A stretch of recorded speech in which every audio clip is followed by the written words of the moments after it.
Meu amor, volta pra mim, só preciso do seu amor. Eduardo Costa, álbum de 2004.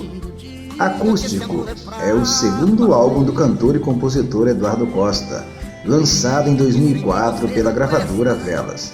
Nesse álbum ganhou sucesso a canção Rasgando a Madrugada. Esse álbum teve grande repercussão e também as músicas a seguir começaram a obter destaque.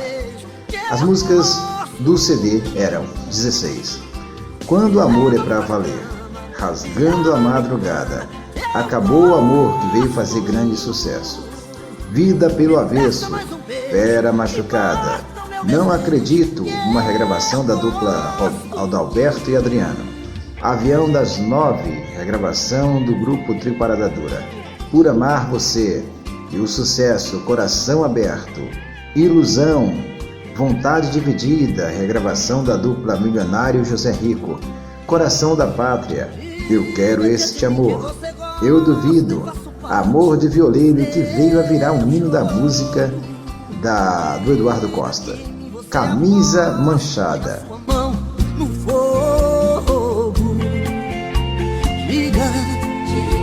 Esse aí foi o segundo álbum do cantor Eduardo Costa, lançado em 2004 pela gravadora Velas.